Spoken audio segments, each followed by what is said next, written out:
بعث النجم السابق لمنتخب فرنسا سمير ناصري برسالة انبهار للاعب الجزائري إبراهيم مازن المتألق في إفريقيا 2025، ويقدم صانع لعب باير ليفركوزن الألماني عروضا لافتة منذ بداية المنافسة القارية، حيث سجل هدفين في آخر 3 مباريات، مرفقا بذلك مستويات كبيرة جعلت منه النجم الأول للمنتخب الوطني. سمير ناصري ذو الأصول الجزائرية في إطار متابعة مباريات الخضر في كأس إفريقيا المقامة حاليا بالمغرب، عبر عن إعجابه الشديد بمؤهلات مازا وجودته الكبيرة رغم صغر سنه،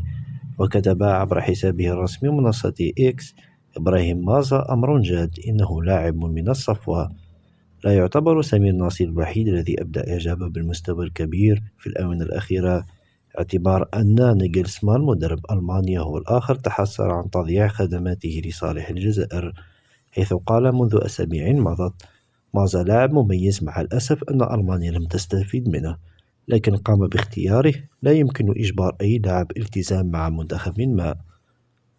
وتطورت وضعية مازا بشكل كبير خلال الشهرين الماضيين، حيث تحول من مجرد لاعب بديل مع فريقه ومنتخبه إلى لاعب أساسي دون نقاش، مستغلا الفرص التي منحت له سريعا لترتفع بذلك قيمة السوقية للاعب من 12 مليون إلى 25 مليون يورو بمناسبة آخر تحديث لمنصة ترانسفير ماركت.